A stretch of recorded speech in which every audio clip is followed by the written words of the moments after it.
Olá, eu sou o Thiago Marconato e apresento agora a comunicação intitulada O Passado como Suporte para a Carreira Artística, Os Pioneiros e Hércules Gomes. O arranjador, compositor e pianista Hércules Gomes tem desenvolvido um extenso trabalho artístico relacionado com a produção musical de pioneiros e pioneiras dos séculos XIX e XX. Ele tem se colocado, inclusive, como um continuador dessa tradição pioneira. Em entrevista concedida a mim em agosto de 2020, Hércules conta como ele enxerga essa tradição, que segundo ele percorre mais de 150 anos, e também como enxerga a si mesmo enquanto um continuador, um herdeiro e um sistematizador dessa tradição. O objetivo desse trabalho é analisar o discurso construído por Hércules Gomes nessa entrevista e situá-lo enquanto elemento estruturante de toda a sua atividade artística. Em primeiro lugar, Hércules afirma enxergar com muita naturalidade o trânsito de elementos artísticos que ocorreu entre pioneiros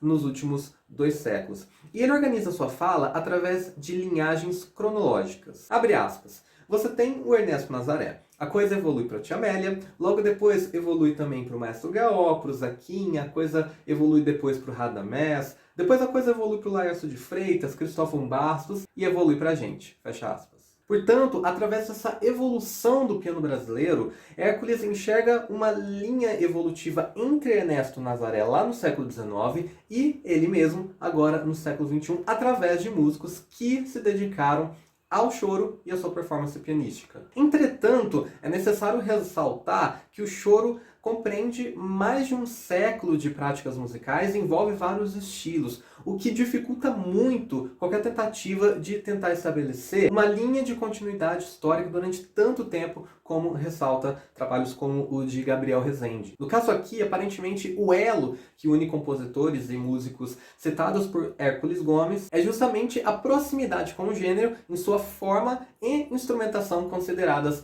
tradicionais. Portanto, não se trata necessariamente de manter a tradição como algo intocável, mas de dialogar com ela. E é nesse sentido que Radamés Inátali, Ernesto Nazaré, Laércio de Freitas fazem parte do mesmo universo que Hércules Gomes. O diálogo com a tradição do choro, seja em termos de forma, de instrumentação ou os dois. Aliás, esses elementos determinam na prática a relação de compositores e músicos com o meio chorão. Quando não há relações claras entre a obra de determinado compositor e a tradição do choro, esse mesmo músico é considerado como não pertencente à tradição, ou seja, fora dela. Essa é, por exemplo, a diferença colocada por Hércules Gomes entre Laércio de Freitas e Hermeto Pascoal. Enquanto Laércio buscaria nos instrumentos típicos do choro recursos para uma performance pianística idiomática, Hermeto Pascoal, abre aspas, trata o choro não como uma pesquisa profunda, mas de uma visão muito própria, fecha aspas. Hércules também fala de trocas de bastão entre pianeiros, termo que ele aplica a vivências, experiências entre pianeiros, já que a oralidade também é muito comum no meio chorão. Hércules pontua as seguintes trocas de bastão.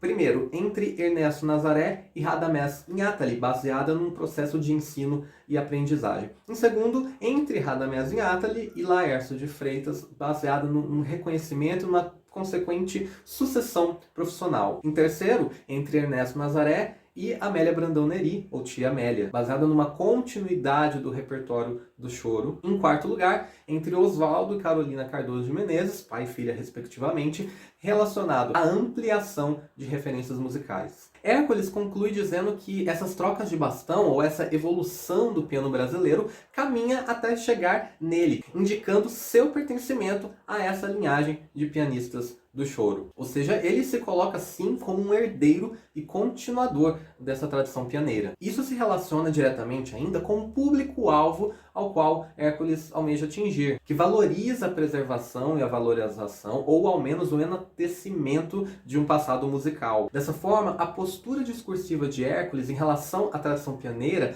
confirma e confere certa autoridade à sua própria produção musical frente ao meio em que ele atua. Portanto, Hércules estabelece uma relação com a tradição do piano no choro, não apenas com a sua música, mas também com outras ferramentas que estão ao seu alcance, de forma que haja uma coerência entre o que é dito e o que é falado. Muito obrigado pela atenção.